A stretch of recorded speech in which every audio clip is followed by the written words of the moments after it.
Hi, I'm Dr. Thomas Brott. I'm a neurologist and professor of neurosciences at the Mayo Clinic in Florida.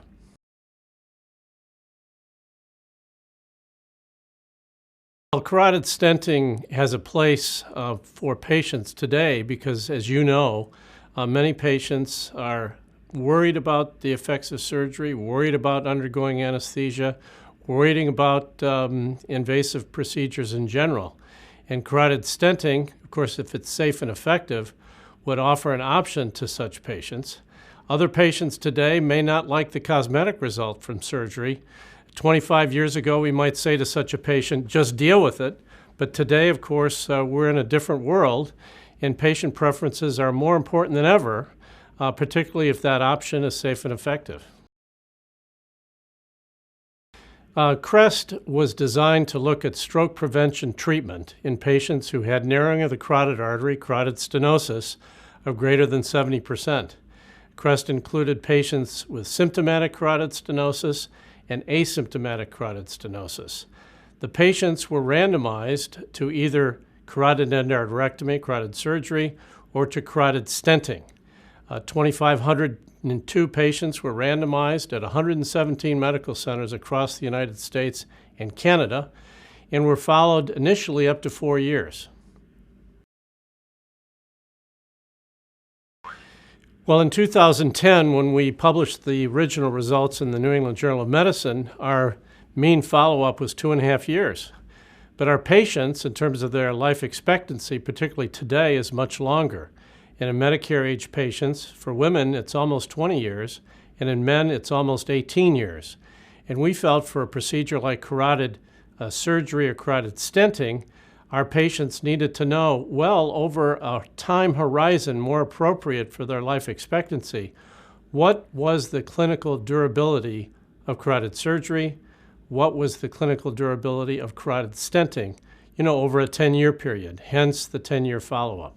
Well, the primary long-term endpoint, and the, of course, endpoint that patients are concerned with, is the occurrence of stroke on the side of the artery that was fixed.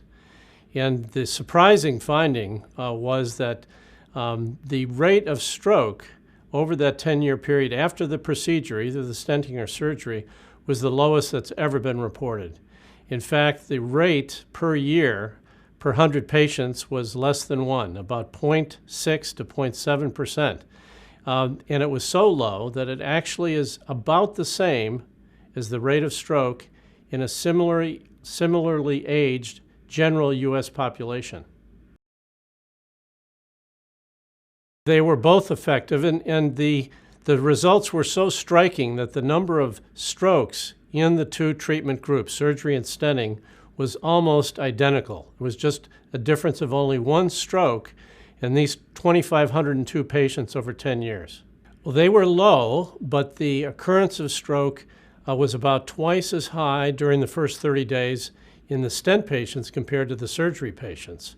So for patients with no symptoms, asymptomatic patients, approximately just under 3% of the stent patients had a stroke during the first 30 days after their stent. These strokes tended to be minor, as the MIs were minor, but again, we looked at survival or mortality related to the occurrence of stroke in patients who had a stroke compared to patients who did not have a stroke, had about 2.5 times the mortality rate of those who did not have the stroke. Again, we think that these small strokes were more likely to be markers of greater vascular risk. No, it turns out that in that 30-day period, the difference between the surgery group and the stent group was almost entirely within the first 3 days of the procedure. And actually on day 0, which is actually the day the procedure is performed, that's the time at which there were the greatest number of strokes in the stent group. We looked at the myocardial infarctions that occurred in CREST and published our results in Circulation, and there were about 45 myocardial infarctions in both groups. Among the 45 patients, only 2 of them were ST elevation MIs. So these were small myocardial infarctions in terms of their size. We then looked, though, at life expectancy of the patients who had myocardial infarction compared to those who did not in the trial. And those with the myocardial infarction had a 3 times greater rate of mortality than those who did not have a myocardial infarction. And this is similar to previous studies of surgery and other vascular beds. Well, what does this mean? Does it mean that having a very small myocardial infarction leads to death later? Probably not. It's probably more likely that the occurrence of MI in a trial like ours or in the other trials is a marker of greater cardiovascular risk. Now, small MIs are not benign, and I'm not a cardiologist, and there may be a greater tendency for arrhythmia, sudden death, cardiac failure if there are multiple MIs over a period of time, but the evidence that there was a direct link between these small MIs and subsequent mortality, I think, is relatively weak.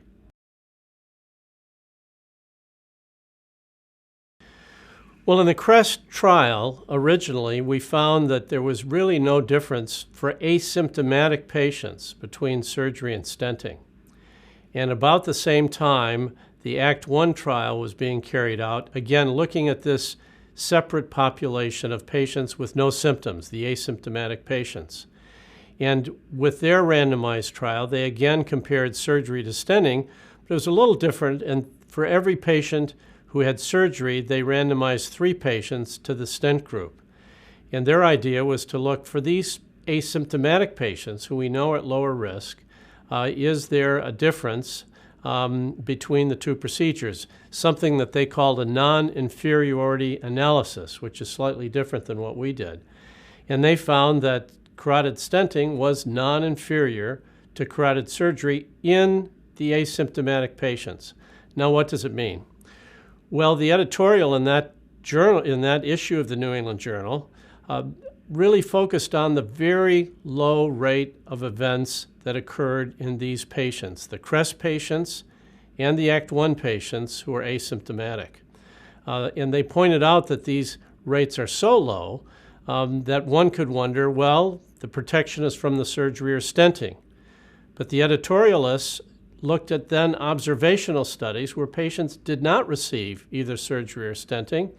And in those studies, patients also had an exceedingly low rate of stroke. So now the question is pertinent today, in 2016. We know that surgery and stenting are safe. They're getting better and better. But we also know that people aren't smoking like they used to. People are treating their lipids better than before. People are more aware if they have high blood pressure. They're more likely to get treated if they have high blood pressure. And they're more likely to get their blood pressure controlled. So we know medicine is also much better. So for these low-risk asymptomatic patients, what should we do as physicians today in advising them regarding treatment? And it's not an irrelevant question. About 90,000 procedures, either surgeries or stents, get done every year in the United States. And we need to know what's the best approach to these patients. And that's what the editorialists posed. They even suggested that for asymptomatic patients in the United States today, the best approach is to be in a trial, to compare surgery to medicine, to compare stenting to medicine.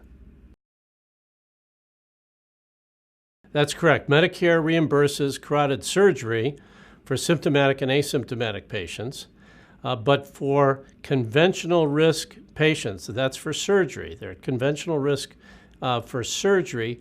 Symptomatic patients and asymptomatic patients are not reimbursed by Medicare for stenting. Medicare does reimburse for patients deemed at high risk for surgery. Those patients can have a stent and reimbursements provided by Medicare. These 2 new studies showing both the very low event rates in the peri-procedural period and after the procedure and comparable results to surgery may lead Medicare to re-examining their non-coverage decision. No, things have changed dramatically, probably referable to modern medical therapy. In the mid 2000s, Medicare was paying for well over 75,000 endarterectomies every year. As of 2010, that number has dropped by more than 30%.